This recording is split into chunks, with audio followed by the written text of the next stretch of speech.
Smelling me some cornbread. Hello guys, and welcome back to CornBread, a multimediaverse production. I'm Joe, joined as usual by Harry. But today, we are joined by a very, very special guest, none other than Maddie Harris, aka Judy Brown. Welcome to the podcast. How are you? Yeah, good. Yeah. Happy to have you here. Good. We're excited. We've got a whole bunch of exciting questions to ask, mainly about the brand new release of Paddington in Peru. Cinemas everywhere. Yeah. So we saw it Friday. Go watch it. We did go watch it. Yeah, amazing. What you guys think? I really liked it. Yeah, it's good. But we'll get into that. But yeah, let's dive straight in, shall we? You've lost questions. I have. Good start. So I guess, how was it? How was Paddington in Peru? How was the filming? It was amazing. This one was really, really good. Especially for me and Sam. Obviously, we were kids and the other two. And like when you're kids in the industry, you have schoolwork, like all your hours are different, so you can't necessarily be as involved as you can when you're an adult. So me and Sam both coming back into it, not kids anymore, it changed everything for us, I think, because we didn't have to worry about schoolwork or having certain breaks, so we could just get more stuck in, which made the whole experience just, a bit more fun. Yeah, that's really cool. Yeah. How was it then previously, like dealing with that balance of life, acting and school when, like, for the previous films? Was that quite hard work? I think, it was weird. I think the first one I definitely struggled a little bit more with it because I had more schoolwork on the first one, but the second one I was doing GCSEs, so I was kind of the tutor we had, Jackie, who was amazing, and I've worked with her so many times over the years. She kind of just was like, I know what you've got to do. You just do it. Your GCSEs. You're essentially just studying. You don't really need to do any. Isn't it? Yeah, exactly. So I didn't have much work to do, whereas Sam was in year 10 at the time, and he was at a school that was really academic, so he had a lot more workload on the second one than I did. So I think I got off quite lucky on the second one. And I was sort of just on that cusp of 16 where your hours change. So it was when we went back to do reshoots on the second one, I didn't have to do anything schoolwork wise. So I had a bit of a taste of what it would be like, whereas Sam, bless him, was still doing his schoolwork. So it was weird. I think weirdly, even though the working hours on this one were longer, I felt like I was more tired on the other two because you're sort of in and out of everything. Yeah, exactly. It's mentally exhausting. I can imagine having your mind in so many different places. Yeah, definitely, because you're on set 1 minute sort of acting and learning your lines, and then the next minute you're revising for exams. So your brain is in two different things at the same time. That's a lot of cramming, isn't it? Yeah. Whereas this time it's just like, I can just focus on filming and having fun. It's a lot amazing. Sweet. And obviously, working with a different director this time, how did that compare to your first two Paddingtons? Obviously, it was Doug Wilson, wasn't it? We've got Dougal Wilson on this one, who's amazing. Yeah, and this is his debut feature film. So this is really awesome. So he's wonderful. I think obviously every director you meet has different directing styles. But to be honest, I think both of them brought the same, like in sort of different ways, but in the same way, they brought that same level of care for the films. And you do feel like kind of like family. Definitely. And so Dougal's amazing. So Dougal in the past has done a lot of the John Lewis adverts, like Christmas adverts and music videos. So he's really good with that sense of crossing humour and emotion, which obviously Paul King on the first two films is amazing at as well. So they've both got that in common, where they're really good at balancing humour and emotion, which I think is a big thing in all three of the Paddington films. You laugh in 1 minute, cry in the next. So they're definitely similar in that way. But I think both of them are just absolute creative geniuses and so clever, and so they've both had such visions for the film. And Dougal's a very visual person, so he'd have his mood boards and drawings of what the scene, like actual as they're going on. Yeah, so he'd kind of come to us in the morning and have it all drawn out, which is really cool, because then we can I'm a visual learner, so for me it's perfect, because I can see what his vision is, and then we kind of just go with it. But that's really unique. Have you ever worked with anyone that's done that before, or is that like...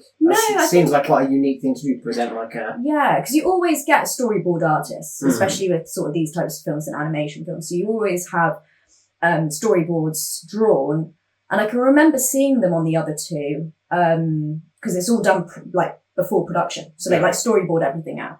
So I remember it being around on the first two, but I've never seen a director do his own. And sort of come to you in the morning before you shoot a scene and show you that. So yeah, it was really, really cool to sort of see that that's how Dougal works. And yeah, I'd love to work with him again in the future, as I would with Paul as well. Yeah. They're both great. Amazing. Well, coming off of that then, did you want to sort of give us a sort of A to B of like a day on the set maybe? Mm-hmm. Is that all right? Yeah. Really so cool. A day on set would be, so sort of drive in, get to work. So we all have our sort of like trailers or rooms. So go to your trailer, generally have like a quick cuppa or breakfast, then it's straight into makeup. Mm-hmm. Obviously I have tattoos, so I have to have a lot of tattoo cover up. Right, we did actually wonder that. Yeah. We were watching it the other day and we were like, because I know you had like your finger stuff and that was in the film. Yeah, so they kept a couple of my finger tattoos and one of my ankle tattoos, but the rest we had to cover. So I've got other ankle tattoos that we had to cover because I was wearing short trousers, and then we have obviously the big one on my arm that had to be covered as well. So I was generally one of the first in makeup early in the morning, and I sort of have an hour and a half, 2 hours. It got shorter and shorter as time went on, and we got really good with it. But Natalie Fox is my makeup artist. She's incredible, absolutely amazing. But yeah, the makeup sort of stuff is going completely off topic and going into the makeup. But the makeup on this one was so extensive because Antonio Banderas has his prosthetics. So to be honest, there was a lot of us that had hours and hours of makeup. So yeah, you sort of start your day by doing that, and then you go down onto set. You either get changed before or after like a rehearsal. So we basically just go down on set, block everything out. They decide where they want the cameras to be, and where they want you to be, and then they get it all set up. You chill for a little bit, you go back, and you film, and then see where it goes. You break for lunch, which could be any sort of time during the middle of the day, depending on how things are going. And then sort of, I mean, it depends how many scenes you're doing in a day, but I'd say probably average, you get sort of two, 3, maybe 4 scenes done, depending how big they are, how many camera angles they want. Was it a long overall shoot or? Yeah, so I mean, you're sort of doing quite long working days. Yeah. So like, I mean, I was staying in Camden at the time, which was about, depending what time we left in the morning, about 20 minutes, half an hour to the studios. Pinewood you filmed that? No, so it's the new Sky Studios in Elstree. Oh, wow. Yeah, which was really cool. Which was really weird because it was the strike, but we were all legal to work, luckily. So we were able to carry on, but they had Wicked was in production there. They had to stop. Oh, wow. And then, they packed everything down. So we ended up being the only ones in the studio for ages. And That's the crazy. studios is huge. So it was just like being in a weird, deserted, abandoned studios, which was really strange because normally you'll walk past everything and see other productions going on, but there was none of that. So it was a really strange time. But yeah, and then you sort of, get through your scenes, have a bit of food in the afternoon, get more scenes done, and then take everything down. So your makeup and stuff, you take everything off. And then drive home and get ready to do the next day. Yeah, exactly. Was it intense, like 5 days a week? So you'd be filming every day, or would they be like, we don't need you today, chill out, do what you want, and then come back? Yeah, so it depends. Like, I think, I mean, I worked the majority of the days, but when we start, we basically have a schedule for like the whole 3.5 months. So we have a schedule of what scenes they're going to do every day. Obviously, if those scenes don't get done, then they'll maybe get pushed back to another day. So I did have quite a lot of days off in between. I think the longest I had in a row was about 5 days. Okay. But that's when they're doing, obviously, other scenes with other people. But I just stayed in London the majority of the time because especially after sort of the halfway point when we go, okay, we haven't done this, we need to do this. Yeah. There's a lot of times where they'll, the schedule changes, and it can change overnight. Yeah. So it was, so it was so much easier for me to just stay in London the whole time and then go, right, I'm here. If you need me tomorrow, I can be there instead of coming back home to Somerset and then being like, oh shit, I've got to go. Yeah. Go be there tomorrow morning at 5 a.m. So yeah, it can chop and change, but generally it's, a few days a week, if not most of the week. Nice. Yeah. I'm assuming there was no actual filming done in Peru. So there was, just not with us. Oh, okay. Yeah. So that was like the outer location shots and stuff. So like everything you see in the backgrounds is Peru or Colombia. Right. So Dougal and a team went out for about 2 months, I think it was, and got all the footage they needed in Peru and in Colombia. And And then the set designers just did the most incredible job. So we were filming on location, but we were in North London. We were in like Watford. So like they build all these sets with amazing jungle plants, like all real plants and stuff. And we'd be in woodlands, and it was in the summer as well. So it was really hot. So it kind of, we felt like we were there, but you know, you look over the road and there's the motorway, like kind of thing. But all of the footage you see in the background is real. They try to use as little CGI. And that definitely notices in the film. It looked really good. It's almost seamless for the majority of that. It's beautiful. Sure. Like watching it, I think visually, I mean, Eric Wilson, the DOP, who's done all three, so clever with, you know, with his visuals and his colours and everything. And this one, I think, it's just, you can tell the set designers had a lot of fun with it because it is so visually intricate. And I suppose because it's so different to the first two as well. So like you're focused so much on London in the first two, whereas this must be a complete switch up. Yeah, definitely. And I think you can tell that they've just gone, right, we're going to really amp this up and have fun with it. And I was really quite close to a couple of the sort of props designers, and they just had the best time on this one. And you know, and actually went to Peru as well. Like quite a few of the departments went to Peru, so a lot of the things you see are real Peruvian clothes and Peruvian artifacts and stuff, which is really cool. So it's got that sort of element of being really realistic instead of just going, let's just fake it all. You know, gives it a good authentic feel. Definitely, So we've had a lot of people ask us personally to ask you this question. Okay. But how do you interact with Paddington on set? Well, I mean, obviously he's there, but when he's not there, so we basically have a few different types of stand-ins. So we have Lauren, who is our real stand-in. So she's the same height as Bear. She's done all three films. And she's amazing because she actually learns the lines and she does the facial expressions. So she's brilliant. So what we do is we kind of do a couple of takes with Lauren. So we know what the movements are going to kind of look like and the reaction's going to look like. Then she steps out and they do a few other versions with eye lines. So that might just be like a bit of tape on a stick, or that might just be nothing. Like it's just, so they basically, so like because of the animation process, they basically have to do like so many different takes with us there and with us not. So we'll do all of the takes with us, and then they'll take us out and they'll take like the stuffy head. I don't know if you've seen like literally the Paddington head on a stick, which is terrifying. And then like a mirror ball, so it's like all the reflections and stuff. So they'll take all of those through without us there. So then they're able to like cut each take. It's so clever. It's amazing. But we don't get to see that much of it, you know. Like we see kind of what so Pablo Grillo, the animation director, we kind of see him on his computer, and he'll come in and out, sort of say what we need to do. But the actual, you know, massive animation team behind it, we don't get to see it. And I only met some of them the other week, which was really cool. So, you know, they came over and were like congratulating me and Sam, and I was like, no guys, congrats to you. You guys make it happen. So it's weird. I think, you know, after 3 of them, we've kind of got used to it. But I remember like at first it was really, really weird. Like getting used to just acting to nothing. Yeah, because it's interesting that I hadn't looked this up prior because I just wanted to sort of find out from you.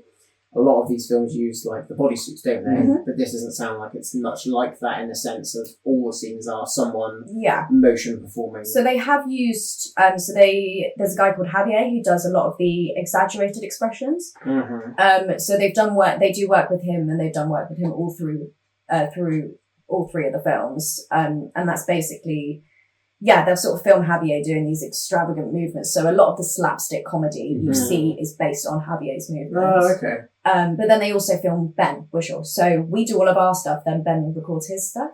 So he's reacting to us, but they also film him to get his own facial expressions and movements, and then kind of just combine all of it together to then create Paddington, which is really cool. Like it's a really expensive process. I can imagine. So clever. It's so clever. I think the other big change we were going to say about was that obviously you have a new on-screen mum in this one. How was it switching from Sally Hawkins obviously to Emily Mortimer in this one now? Does it feel seamless, or did it feel like there was a bit of a change? It was definitely a seamless transition. I think I was quite nervous because I didn't know until quite late on, like practically a month before we were filming. And I saw it in a news article that Emily Mortimer was going to be joining us. And I thought, oh, okay, like this is, I'm obviously nervous. Like I'm nervous to meet anyone new, let alone someone I'm going to be acting with. But I think there's, you know, Sally put out a statement that she's really happy it was Emily. We're all really happy it was Emily. There's no one else I could think of that could have come in. And I was really lucky because on the first 2 films, we had a lot of rehearsal times where us as a family got to know each other. We didn't have that much time on this one, but in rehearsals the week before, me and Emily were waiting to go do something together, and we had it was all running a bit behind, so we had 2.5 hours just us. We got to know each other in those 2 hours. Loads of common ground, loads of similar things, and it was just after that I was just like, oh, okay, this is easy. This is fine, you know. We get on really, really well, and I think obviously Emily was really nervous coming into it, and I think she just did the most wonderful job, and her and Sally, you know, again, like Paul and Dougal, both come into it with so much affection and empathy for what we're doing and just fully embrace the Paddington world. Because it's a big family. Well, it's not just a film you're making, is it? It's there's a cultural feeling with Paddington. It's like a national treasure at this point, isn't it? Yeah. You know, all three of these films, the new one is destined to become that, as the first 2 have become. They're so loved amongst British culture, and it's done so well in the States as well, the previous 2, and I'm sure this one will as well. It's mad, isn't it, how big it's become. That's it. It's got incredibly worldwide, and I think especially this one, obviously, not only taking it outside of London, but also bringing in other actors such as Antonio Banderas and Carla Doe, you know, and they're amazing. So I think it's always been big, as you say, in the US. It's massively big in Asia as well, which I kind of love it. But Europe, you know, we've got you know, some amazing Spanish cast in this one. So Europe's going crazy over it now, which is really, really cool. So I think this one especially is going to be really worldwide. Did you know when you were doing the first one that it was going to be such a hit? Or were you kind of like, oh, we'll see. It's a guy, either way, I imagine, before you start filming something. So you take a look at a script, and without having actually done it, you have no idea what's going to happen with it. Yeah, exactly. I think because I was quite young on the first one, I had an idea of how iconic the character was, just from family telling me, and because I sort of got the job and was like, oh, this is really, really cool. It was my first film. So I was like, nice, this is my first film. And then my mum and dad were very much like, no, this is a big film to get. This is going to be really big. And didn't really think too much of it on the first one until it came out. And then obviously it was really popular. And then we got the second one, and the second one did so amazing. So I think we knew that there was a lot riding on this one, and I think that's why there was obviously quite a gap in between this one and the last one, and it was because everyone wanted to make sure it was right, you know. The second one doing so well as a sequel is, I mean, it's rare in most films for the sequel to do better than the first one or be more liked. So for this one to have a trilogy, it needed to be the right timing, the right people, you know, and to make sure it did get the same reaction as the other two. Yeah, it kind of answers one of our questions, but because Paddington 2 itself is such a, if you take aside all the sort of cultural impact of Paddington, but the actual film of Paddington 2, 100% on Rotten Tomatoes, one of the very few up there with Shawshank Redemption and all these huge films. So you are part of that, and it's just, that must be huge. And coming into the new one with that previous, was there a bit of pressure onto on everyone to be oh, we need to really nail this? I think everyone, I think there was pressure in some ways, but then in other ways I think everyone was so glad to see each other, because it is such a reunion, you know, every time we've come back. And I always describe it as sort of a sense of coming home, because we all know each other, it's all familiar faces. So I think, there was definitely obviously that pressure, but it was more excitement to be oh no, it's actually happening. Because obviously the years were going by and we were thinking, it'll happen. And then the years went by and it was is it gonna happen? So then when we finally all got the call, it was oh shit, this is really, really exciting. So I think, it was more excitement than pressure. And I personally, I definitely went into this one just thinking, right, I'm just going to try and have fun more than anything. And I'm so glad I went in with that mindset, because then I had the best time. So. Well, it definitely shows on screen. You feel like such a close-knit family on screen. And we wanted to know whether off-screen you were the same as well. Yeah, definitely. I think, especially me and Sam, me and Sam have always got on and always been close, but obviously being teenagers, like we never really had, that really fairly strong... local as well, isn't he? He's only from Bristol, I've heard. Sam's from Barnes in London. He? Yeah, Sam's a London boy. I was listening to the radio and they said that he was from Bristol and they were having an interview with him, so they must have been getting their facts wrong. Yeah. Oh, they haven't fact checked that radio. That's it. No, Sam's from Barnes. Definitely not Bristol. Sam's not in Bristol. I'd love to see Sam in Bristol though. That'd be hilarious. So me and Sam definitely on this one grew really close and have become great friends, and definitely there was an amazing little review I saw the other day of us about me and being him, just having that actual sibling relationship, and you could tell that it's quite real. Yeah. But yeah, so we're really, really close, and me and Emily got really, really close on this one, and Sam and Hugh got really close. So yeah, like between all of us, we would, at lunchtimes we'd all eat together. Like there wasn't really much going off on your own. Everyone was very much together, which was really nice because then you have that sort of bond off screen, which makes it easier on screen. And then you can just get on with it. Yeah. Do you have like a Paddington group chat that you're all in? We do, yeah. It's called the Browns. It's called the Brown. I love that. Yeah, but we said if we were going to start our own band, our own musical band, it would be Brown Sauce. Nice. So our group chat is Brown Sauce. Wicked. Which is cool. Yeah, really good. So I guess also I'm really intrigued to find out, how did you get into acting? And like, what was the first thing that you're like, oh, this is like, I think I could do this for a job? So it was weirdly really right place, right time, pure luck. So I was living in London. We were working and running a pub called the Hope and Anchor in Islington, which was like this massive music pub, and I haven't been since last year, but yeah, it was great at the time. But I was doing theatre stuff like down the road, so I was basically homeschooled for half a year because I didn't get on very well with the school I was going to. So I left, and my mum basically said, okay, if you're going to be homeschooled, you have to go to all these clubs. And I was like, okay, that's fair enough. So I was doing like dance, acting, singing, all this sort of stuff. Can't sing, can't dance. So I was like, okay, the acting I really enjoy, but I don't like the whole theatre side of it. Like it's very much changed now. Like this was obviously years ago, like, so it has very much changed. But at the time it was still, you were very much taught that it was all projection and jazz hands kind of thing. It's a bit cringe, isn't it? Yeah, just not me. Like, it's just not me. So I was auditioning for the local pantomime. And we used to get all sorts of people coming in the pub, but basically we had Warren Brown and Idris Elba come in. They were filming Luther down the road. And my mum went over to say hi, like, nice to meet you guys and stuff. And we just got talking to them.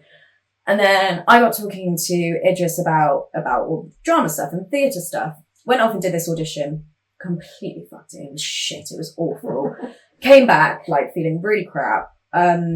And then they just started, it just ended up being their local while they were filming. So they were just in like a couple of times a week and just would be chatting to them and stuff.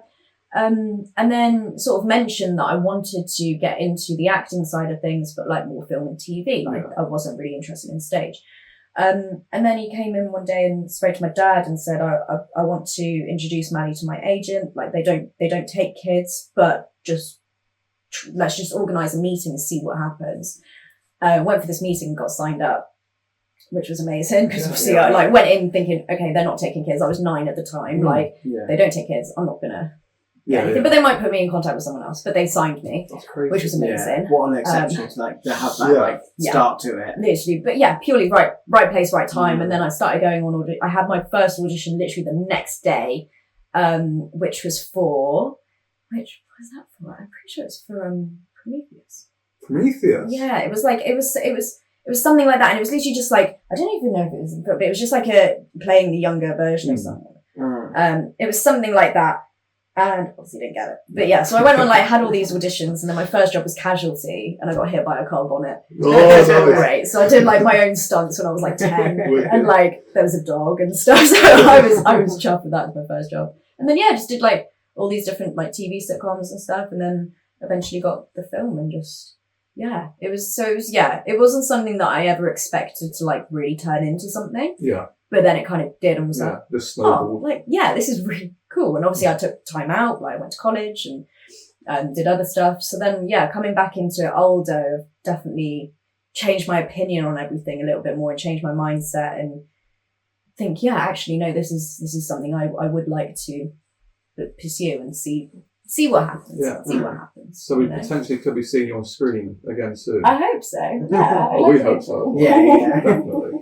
So then, kind of coming back on the flip side of the school working balance, how is it now? Obviously, you have your tattoo studio and acting. How has that been, sort of balancing those out? I've seen some of your works on Joe, by the way, and they're amazing. So please take the time to tell us about your tattoos and everything. It's cool. It's really weird. So obviously, I mean, yeah, my shop should be opening in the next few weeks. And annoyingly, I was wanting to be open for summer. So this year has been a bit of a crazy write-off for me in the way that I've spent the whole year a ball of stress trying to get this place open, and it's still not bloody open, but it will get there.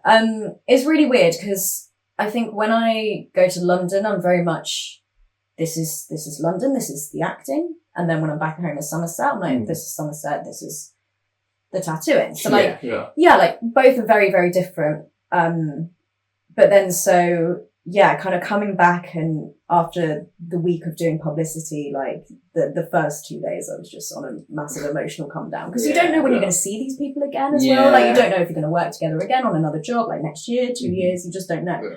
So, and like, especially Carla, she obviously lives in Spain, and we were like living together essentially, like in the same apartment block. So we spent so much time together.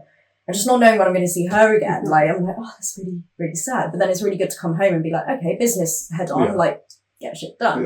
But it's really weird trying to mentally balance both and go, okay, these are actually both parts of my lives when they feel so separate. So it's weird, like we had the interviews and someone asked me about it and I just didn't know what to do with myself because I was just like... How do you know about that? Yeah, like I was like, I'm here to promote the film and like you completely caught me on guard here. But then like I came out after and like my publicist, she was like, that was cool. I was like, that was really cool like, to be asked about that in an interview. So yeah, it's amazing, and I'm hoping that, you know, the business will go well and I get it to a point where I've got enough people there that if I need to go off and do a job for 6 weeks to, 2 months, I can go do that. And my business is still running back home. So yeah, it's exciting stuff. It's good. I think it's good to have something else that you're passionate about that's not just a job, especially in the acting industry where it is so inconsistent.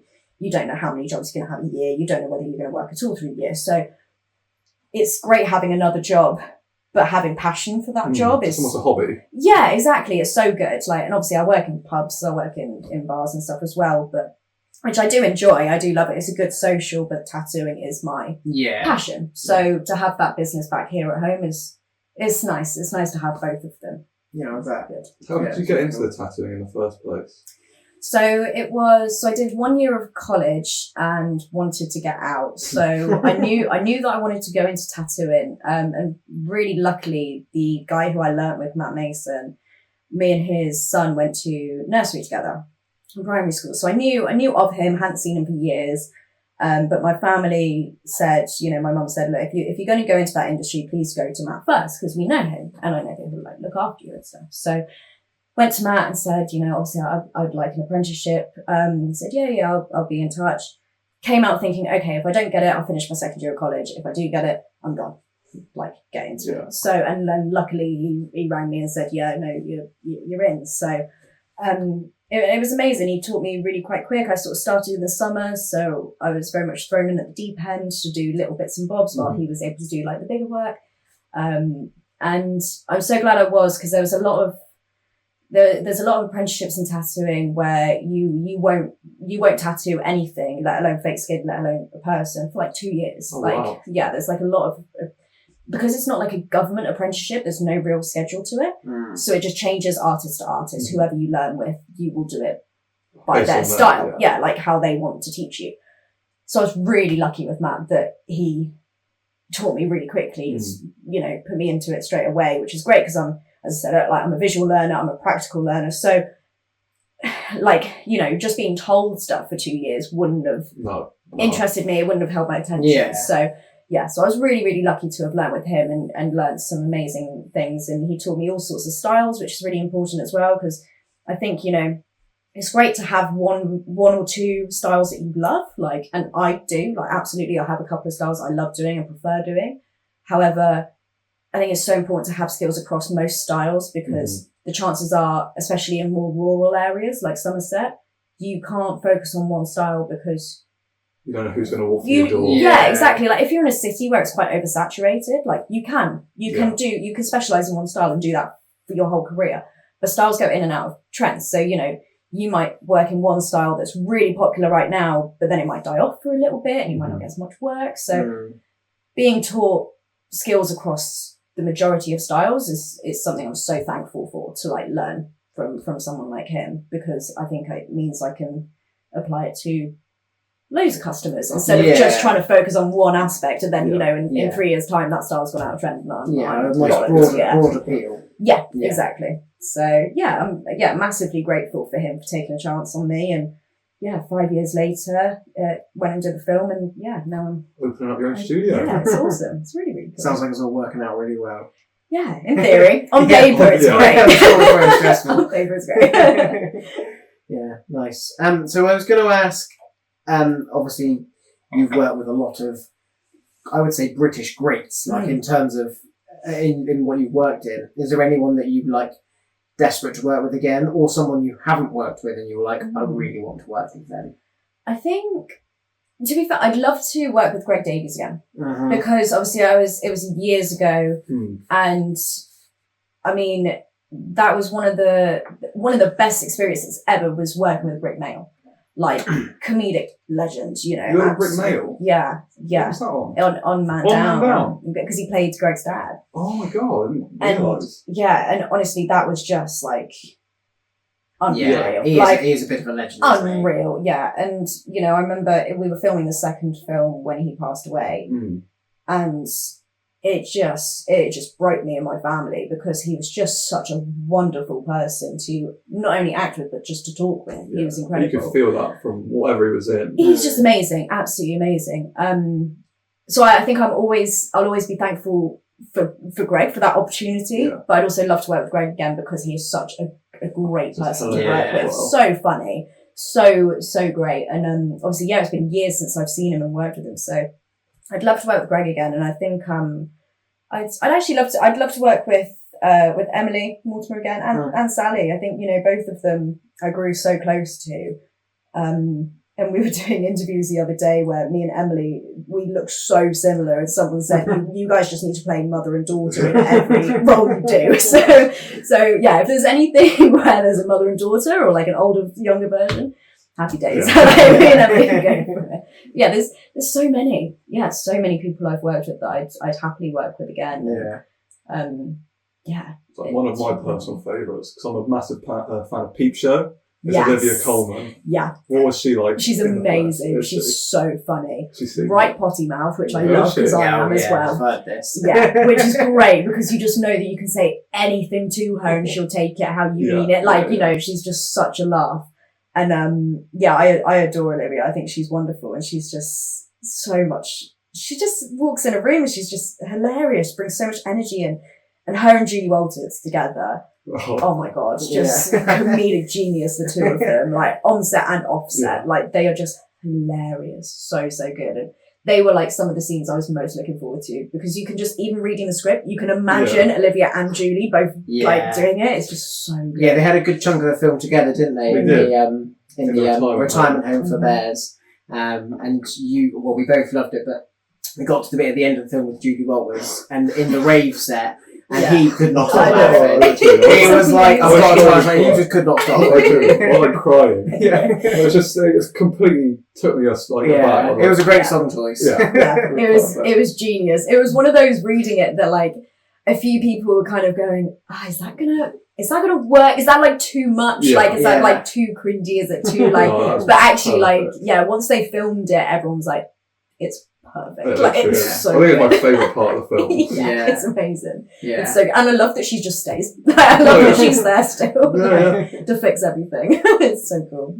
It is good, and it's got a lot of humour all the way through it, and I think you had some really great lines. I think one of my favourite lines from the film was after you all the boat crashes, and then you come on the ground, and I can't remember it verbatim, but you're something like, how long is it until the Browns eat each other into your recorder, and that just cracked me right out. Yeah, I loved that line. That was really good from that line. It was weird because we were freezing cold doing that, because you can't see it because they kind of cut it, but when we sort of come up the bank from the river, we had to film that we were in it, so we were in it, coming out of the water. Actually coming out of the water. And when we did the swimming scenes, that was a heated pool. So that was, I mean, I was still terrified because I'm not a very good swimmer, so that was it really shit me up. But like, that was heated, so that was fine. But the actual bank was freezing cold. It was a raining cold day, and yeah, it was brutal. And then they cut that bit where we're coming out. Oh, so you went through all that. We did that take so many times. Like, so when I'm like there on the dictaphone saying that,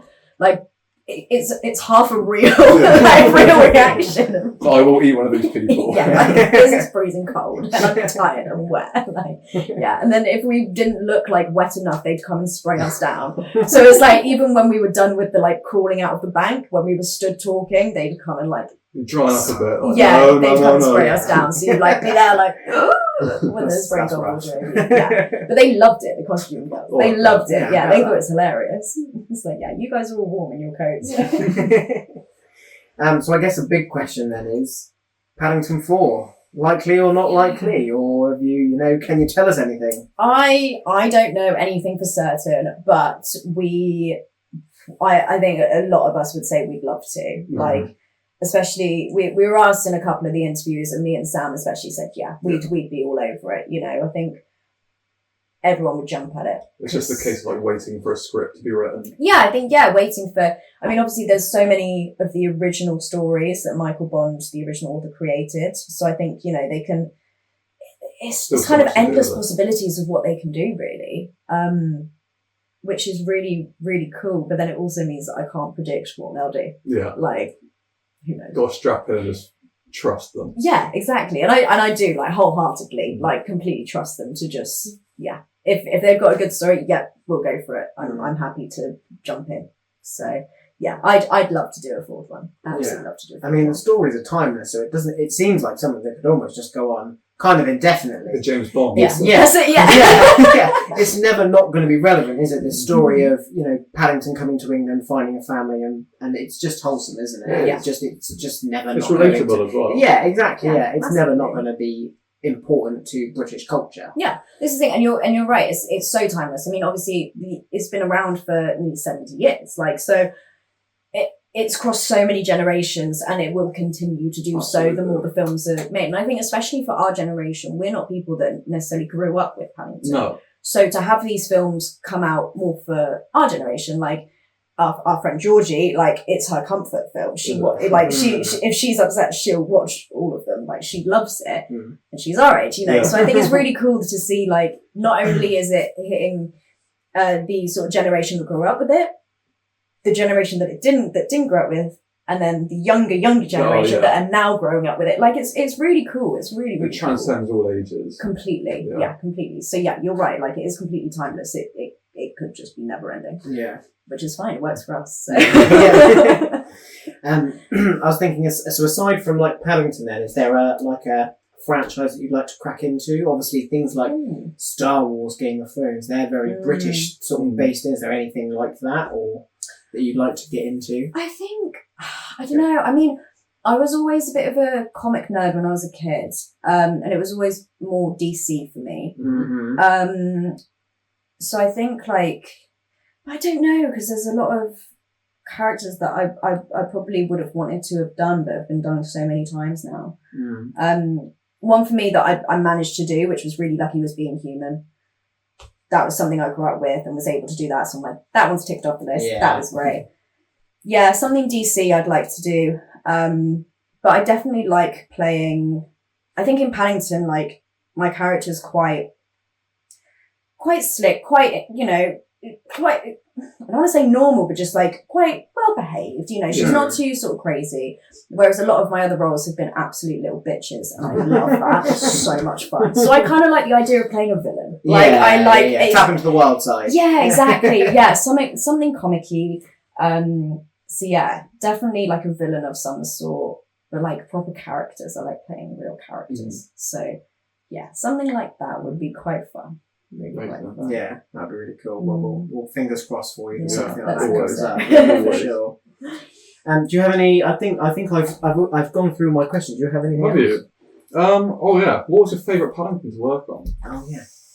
I think this one, purely because of not being a kid anymore, I think this one I got more of an experience of the whole thing as a whole, instead of what was a glimpse of working in the industry. You know, the first two were great, but I couldn't completely delve into them because of other stuff. Yeah. Also being a teenage girl is really hard, let alone in the industry. Like, you're suddenly so conscious of yourself. And I think you see it with a lot of young actors that, especially girls, you hit an age and you can see them start to really overthink it and really overthink what they're doing.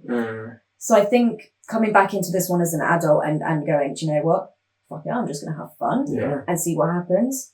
And ended up having the best time and making incredible friends. And not really, I mean, obviously you think about what you're doing, you think about how you're going to say things and what you're going to do and how you're going to react, but not overthinking it made this one so much more enjoyable because I was mentally more secure in myself. You know, obviously I'm still nervous. Obviously I still look at it and critique it like every actor does. You know, you're never fully happy with what you've done.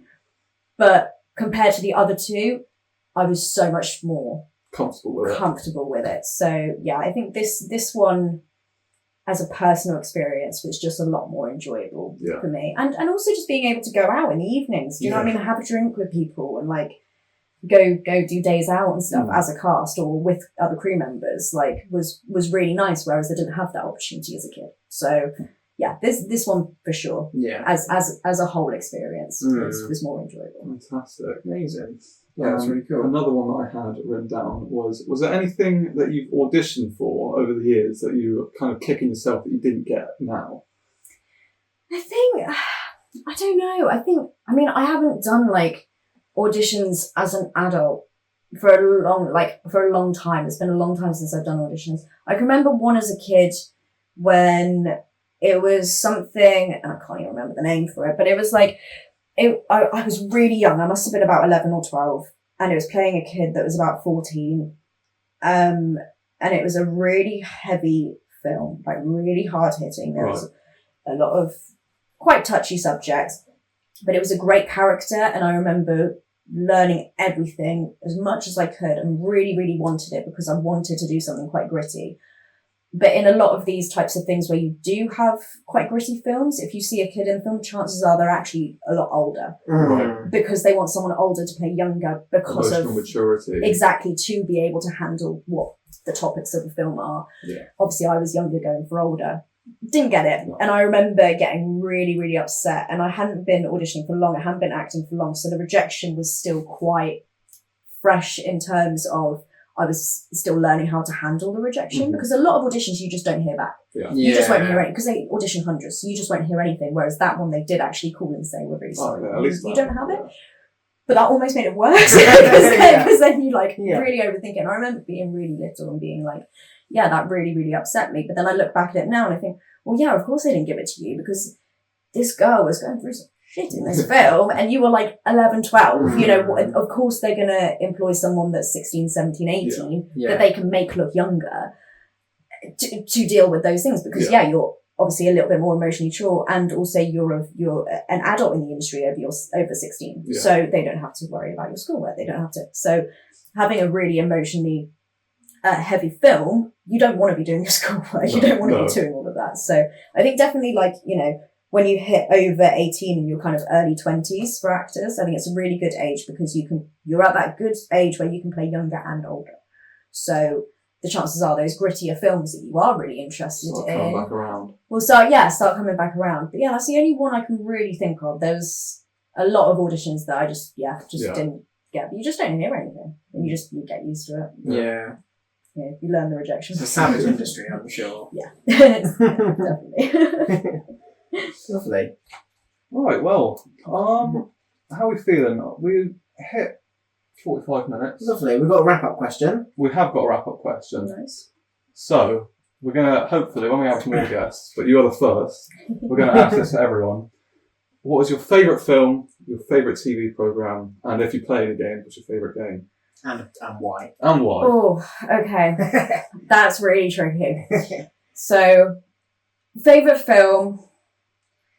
There's so many. Okay, I'll give like my current ones. Okay, so favourite film is pretty much and has been for a long time. Kill Bill. Oh, yeah. Favourite film I've got. One or two. One. Yeah. That's the way to go. Yeah. Don't ask that question. One. Two's great, but it's one. Yeah, I've got a Kill Bill quote on my foot. I've got Wiggle Your Big Toe on my foot. Like it's that good. It's a great film. Favorite TV show at the moment is Brassic.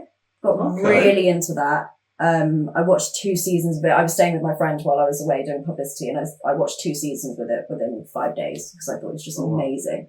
And especially growing up in more rural areas, you can see some similarities of like I know people like that. So yeah, Brassic I think is genius. And then game. What I used to play when I was growing up. I haven't played any games in ages. But I did used to love the Dark Knight, the Batmans. Oh yeah. Yeah, what's it like? Arkham games? Yeah, like the Arkham games. Loved them. But then I'd always get to a point where I couldn't work out one of the puzzles and I just never finished it. They're quite tricky. Yeah, some of them are really tricky, and especially when you're a kid and you're there, like just getting. And I don't think the earlier ones have like a guide to say this is what you like a little hint system or anything. Yeah. So like, well, Good luck. Yeah, exactly. Then so I just had like loads of them just left unfinished. So yeah, but they were always fun. Amazing. Wow. Yeah. Lovely. Lovely. Thank Anything you wanted Yeah. to sort of ask on? That's it. Let's turn this around. Yeah. To sort of let our listeners know about the film, or even your tattoo studio, Like or yourself. Oh my god. So you can find out everything about whether it's Paddington related or tattoo shop related over on my Instagram, which is Madeleine Harris 28, or just go straight to our shop page and follow Iris Ink Studios. Amazing. Yeah. Wow. Nice. Thank you Yeah, so thank you much. so Maddie, much. for You've been an coming on. absolute No worries. delight. It's been really Yeah. good fun. Oh yeah, I've been really I'm enjoying it. glad. Yeah, it's been really good. Maybe have you back. Who knows? Yeah. Paddington 4. Come on. Yeah. Come on, guys. Love it. Perfect. Right. Well, thank you for listening, and we As will always, see you next time. We shall. All right. Thank you very much. Bye-bye.